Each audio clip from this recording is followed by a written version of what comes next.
Saviez-vous que la crise cardiaque est liée à votre consommation d'eau? Ne faites plus jamais ceci.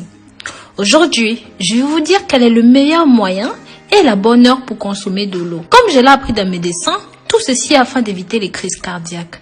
Je pense que, comme moi, il y a beaucoup de gens qui se disent qu'ils ne veulent pas boire de l'eau avant d'aller se coucher, juste pour ne pas être obligés de se lever la nuit et d'aller aux toilettes. Je comprends qu'une quantité minimale d'eau est nécessaire pour éliminer les toxines du corps. Mais ce que je ne savais pas, c'est que boire de l'eau à une certaine heure maximise son efficacité dans le corps. En plus de cette information, ce médecin m'a expliqué quelle était la meilleure façon de boire de l'eau pour éviter divers problèmes de santé et je partage ceci avec vous dans cette nouvelle vidéo. Mais avant d'aller plus loin, si vous aimez les sujets de santé, bien-être et les remèdes naturels, pensez à vous abonner sur cette chaîne. Cliquez sur la clochette de notification pour être toujours au parfum de tout ce que je publie sur YouTube. Et si vous avez déjà rejoint cette belle communauté, alors je vous remercie. N'hésitez pas à marquer votre nom, votre pays dans les commentaires, que je sache d'où vous me suivez. Cela m'émerveillera toujours. J'ai demandé à mon cardiologue pourquoi est-ce que les gens doivent tant uriner la nuit. Sa réponse était ceci. Quand vous êtes debout ou assis, la force de gravité retient l'eau dans les parties inférieures de votre corps. C'est la raison pour laquelle les jambes peuvent enfler. Quand vous êtes couché, les parties inférieures de votre corps cherchent un équilibre avec les reins. Alors, les reins vont éliminer l'eau et les déchets. C'est à ce moment que c'est plus facile pour eux de le faire. L'eau est essentielle pour éliminer les déchets de votre corps, sachez-le. J'ai donc demandé à ce cardiologue quel est le moment le plus favorable pour boire de l'eau. Il m'a répondu ceci. Boire de l'eau à des moments bien définis, ceci va maximiser l'efficacité de cette eau dans votre corps. 2 verres d'eau juste après le réveil active les organes internes. 1 verre d'eau 30 minutes avant chaque repas améliore la digestion. 1 verre d'eau avant de prendre votre bain ou même votre douche diminue votre pression artérielle. 1 verre d'eau avant de vous coucher évite un accident vasculaire cérébral ou même un accident cardiaque, ce qui est notre sujet du jour. Donc, boire de l'eau avant de vous coucher évite d'avoir des crampes dans les jambes pendant la nuit parce que vous devez savoir que vos muscles des jambes attrapent des crampes lorsqu'ils sont à la recherche d'eau et même d'humidité. Si vous buvez un verre d'eau avant d'aller au lit, cela empêchera beaucoup de choses. Mes amours, je vous invite à partager ceci pour que ça touche un maximum de personnes. Ça peut grandement sauver la vie. Au lieu de partager des informations inutiles, partagez ceci. Vous pouvez être sans même le savoir un futur sauveteur de quelqu'un. N'oubliez pas aussi que selon ce médecin, la majorité des crises cardiaques se passent le jour, habituellement entre 6 heures du matin et midi.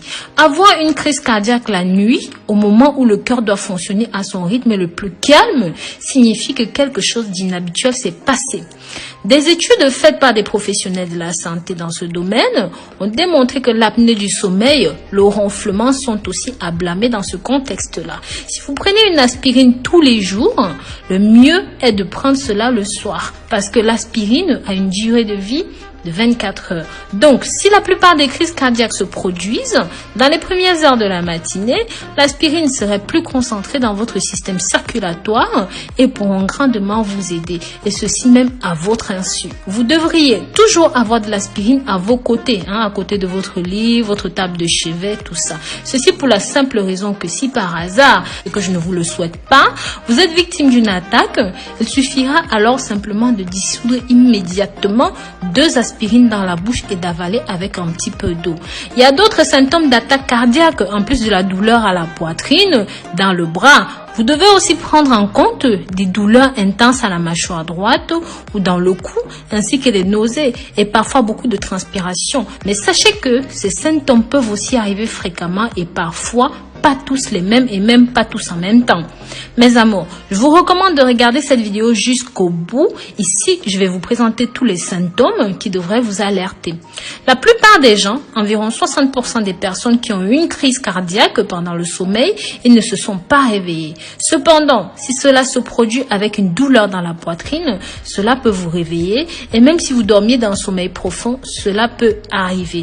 N'hésitez donc pas à appeler un voisin ou un membre de la famille qui est à proximité proximité. Prévenez aussi les secours pour savoir quelle est la procédure à suivre.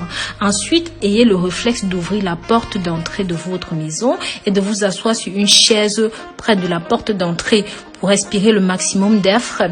Puis, attendez qu'ils viennent à votre aide. Mais s'il vous plaît, ne vous allongez pas, ça pourrait causer votre perte, d'accord? Partagez ceci, mes amours. Partagez pour que ça touche un maximum de personnes. C'est simplement susceptible de sauver des vies. Maintenant, je vais vous donner quelques conseils pour diminuer les risques d'attaque. Vous pouvez réduire vos risques de subir une crise cardiaque ou même encore une attaque cérébrale en étant actif, en faisant de l'exercice tous les jours. Par exemple, une promenade de 30 minutes quotidiennes peuvent aider à diminuer les risques. D'autres mesures que vous pouvez prendre pour réduire les risques sont de surveiller votre alimentation. Combien est-ce que vous mangez? Cela peut aider à réduire et à surveiller votre poids. Si vous êtes obèse, si vous êtes en surpoids, il ne faut pas fumer des cigarettes. Vous devez chasser cette mauvaise habitude. Si vous n'y arrivez pas, parlez-en à votre médecin pour qu'il puisse vous faire prendre en charge. Pareil, en cas de cholestérol, contrôlez correctement votre glycémie. Cela peut diminuer les risques d'avoir des crises cardiaques. Sachez aussi que certains médicaments pour le diabète peuvent travailler mieux que d'autres pour réduire les risques de crise cardiaque. Et soyez très alerte aux médicaments que vous prenez. Donc voilà, j'espère ici que j'ai pu vous apporter quelque chose. Mes amours, n'hésitez pas dans les commentaires à partager vos expériences. S'il vous plaît, dites-moi d'où vous venez, votre nom, et n'hésitez pas à partager vos expériences de crise cardiaque avec nous. Prenez grand soin de vous d'ici là et sachez que je vous porte dans mon cœur. Bisous, bisous.